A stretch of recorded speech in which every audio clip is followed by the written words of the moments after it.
Have you ever looked into someone's eyes and felt without proof that they were not telling you the truth? It is a strange, almost electric feeling, a mix of curiosity, suspicion, and a quiet urge to dig deeper. In that moment, you are standing at the edge of two worlds, the one they want you to see and the one they're trying to hide. The ability to navigate between these two worlds is not just a skill, it is a kind of superpower in human interaction. Lies are not always malicious. Sometimes they are armor, protecting the liar from embarrassment, judgment, or vulnerability. Other times they are weapons, carefully crafted to manipulate, deceive, or gain an advantage.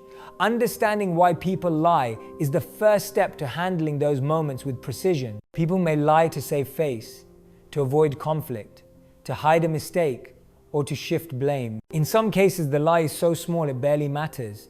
In others, it has the power to damage trust, relationships, or even careers. This is why learning to spot deception is not about becoming cynical or suspicious of everyone. It is about sharpening your awareness so you can see the conversation for what it really is. When you know what motivates a lie, you can respond with intention instead of emotion. You can decide whether to challenge, ignore, or redirect without losing your composure. The foundation of this skill is perspective. If your goal is to humiliate the other person or catch them in the act, you will lose the bigger game. The real aim is to guide the conversation back toward truth, or at the very least toward clarity. The best communicators are not truth police. They are navigators, steering interactions away from confusion and toward understanding. In the world of communication, every lie has a structure and every structure has cracks. Once you understand the nature of deception, you can begin to see where those cracks appear, and you can choose exactly how to use that knowledge. Before words even leave a person's mouth, the body has already spoken. Subtle shifts in posture, changes in breathing, or the quick flicker of the eyes can tell you more than any sentence they will say. These are the signals that often slip past unnoticed, yet they are the earliest hints that the story you are hearing may not be entirely real. One of the most common signs of deception is inconsistency between what is said and what is shown. Someone may speak with confidence, yet their shoulders curl in slightly as if to shield themselves. Their voice may carry certainty while their hands fidget with a pen or touch their face. These signals do not always mean a person is lying, but they reveal a kind of inner tension that is worth observing. The key is to know the person's baseline. Every individual has their natural rhythm of movement, tone, and eye contact. Some people naturally avoid eye contact out of shyness, not dishonesty. Others speak with rapid hand gestures because that is how they express themselves. To spot deception, you must first see what is normal for them, then notice when that normal pattern changes. When a person lies, their mind is working harder. They are managing the story in their head while also trying to manage how they appear. This extra cognitive load often leaks into their body language. You might notice delayed responses, slight hesitations before speaking, or unnecessary details that feel out of place. The body is like an unedited manuscript, filled with clues the person forgot to remove. The best communicators read these cues patiently. They do not jump to conclusions based on a single twitch or glance. Instead, they watch for clusters of signals that appear together. A quick eye shift alone may mean nothing, but an eye shift combined with a sudden pause and a change in voice tone might point to something worth questioning. Observing nonverbal cues is not about playing detective in every conversation. It is about deepening your awareness so that you can respond with clarity instead of confusion. The more you practice, the more you will feel these patterns before you consciously think about them. In time, reading the truth between the lines will feel as natural as listening to the words themselves. When someone lies, the story they tell is like a fragile structure. It may look solid at first glance, but the more weight you place on it, the more likely it is to crack. The most effective way to test that structure is not to accuse or confront. It is to ask questions that require the person to build on what they have already said, slowly and naturally, until the gaps begin to show. Good questioning starts with curiosity, not suspicion. Instead of cornering someone, you invite them to share more. Open-ended questions give them space to speak freely, and that space often becomes their undoing. The longer a person talks, the harder it becomes to keep the details consistent. When the mind is fabricating, every new layer increases the risk of contradiction. One powerful method is to revisit key points they have mentioned and ask for small clarifications. You might repeat a word they used and ask them to explain it further. You might bring up a part of the story and gently guide them to describe it in greater detail. In doing so, you are not only collecting information, you are also watching for hesitation, vagueness, or sudden changes in tone. Another technique is to alter the sequence of the story. Ask them to explain events in a different order, perhaps starting from the end and moving backwards. This shift forces the brain to reassemble the narrative without the familiar flow, making it harder for a lie to stay consistent. If they are telling the truth, the facts will remain steady no matter the order. If they are lying, cracks will appear in the form of missing details or conflicting statements. Cross-checking is equally important. Subtly reference information from other sources or previous conversations to see if the pieces align. You do not need to challenge them directly. The goal is to give them opportunities to confirm their own words or to reveal where the truth slips through. When you use questioning in this way, you create a space where the truth can emerge on its own. There is no need for aggression. Instead, you apply quiet pressure, layer by layer, until the story either holds firm or collapses under its own weight. There is one approach that works so consistently it feels almost unfair. It does not require confrontation. It does not demand proof. It simply allows the liar to trap themselves. The trick is to let them keep talking. Most people make the mistake of reacting too soon. They interrupt, they accuse, or they try to corner the other person. This only gives the liar a chance to defend themselves and refine their story. By staying quiet and encouraging them to continue, you allow time to work in your favor. Every sentence they add becomes another thread in a web they must remember. And the more threads there are, the more likely some will tangle. You can keep the conversation moving by showing interest.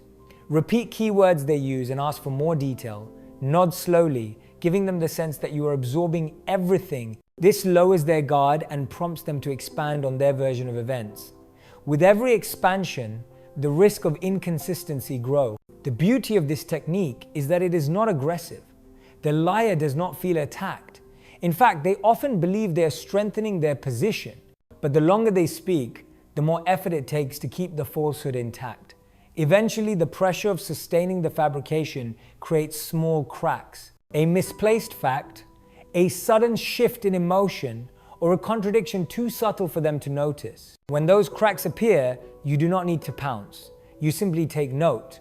You may choose to ask a calm follow-up question that gently touches the weak spot, or you may wait for a better moment to address it. The power of this trick lies in patience and in trusting that the truth, once given room, has a way of revealing itself. In any conversation where you suspect deception, your greatest advantage is not in the words you choose, but in the steadiness of your presence.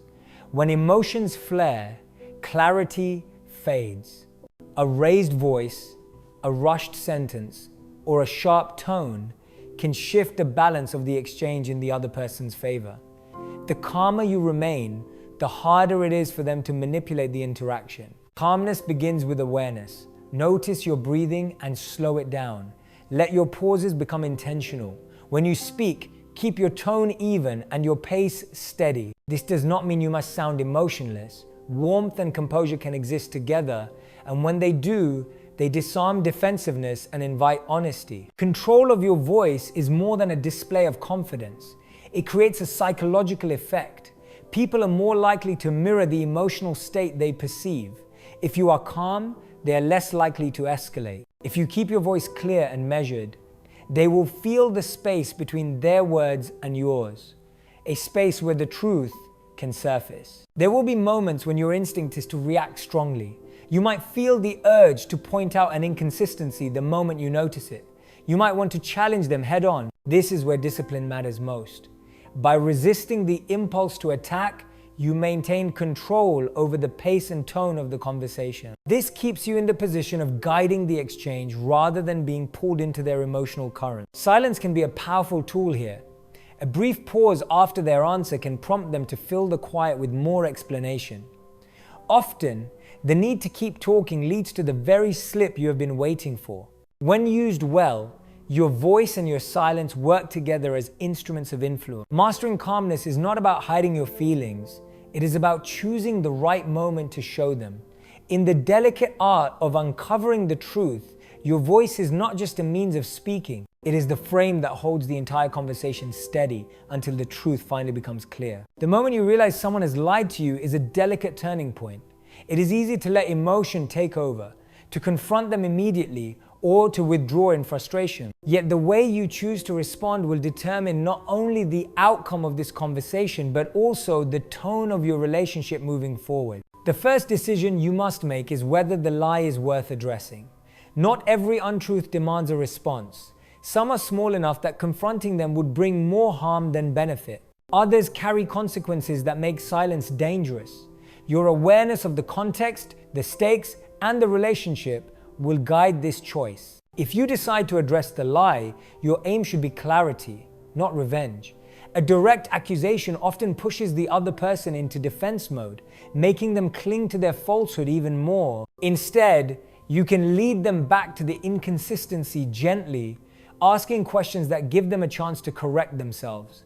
This preserves their dignity while still moving the conversation toward the truth. There are also times when it is wiser to respond indirectly by subtly indicating that you have noticed something is off without spelling it out. You allow the other person to retreat from the lie without public embarrassment. This approach can be especially valuable in professional settings or within relationships you need to maintain. When the lie is serious and cannot be ignored, composure remains your strongest ally. Lay out the facts you know and give them space to respond.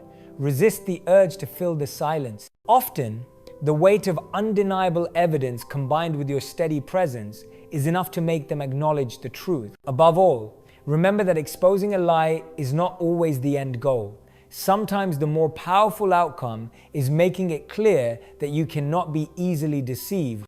This unspoken message reshapes the dynamic between you and the other person.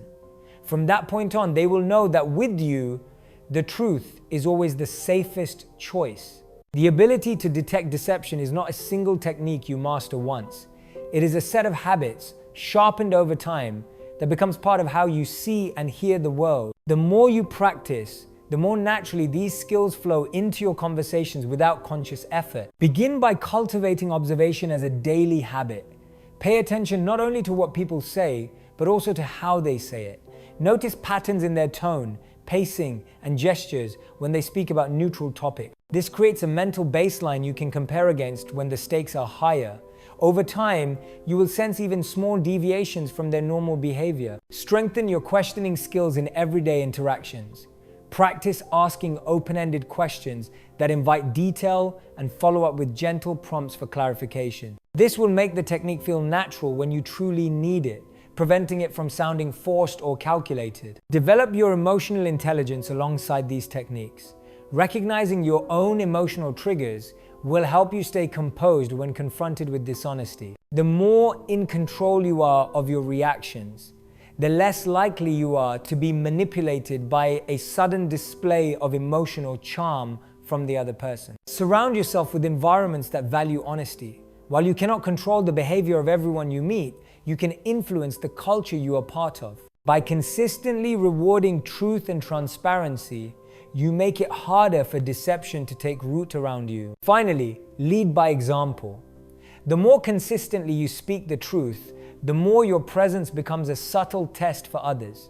People tend to mirror the standards they see. When they know you value honesty, they will either rise to that standard or reveal themselves through their inability to meet it. Detecting and preventing deception is not about living in suspicion. It is about creating a way of communicating where trust can grow and where dishonesty struggles to survive. Over time, your awareness becomes a quiet shield, allowing you to move through the world with clarity and confidence, knowing that you can face any conversation without fear of being misled.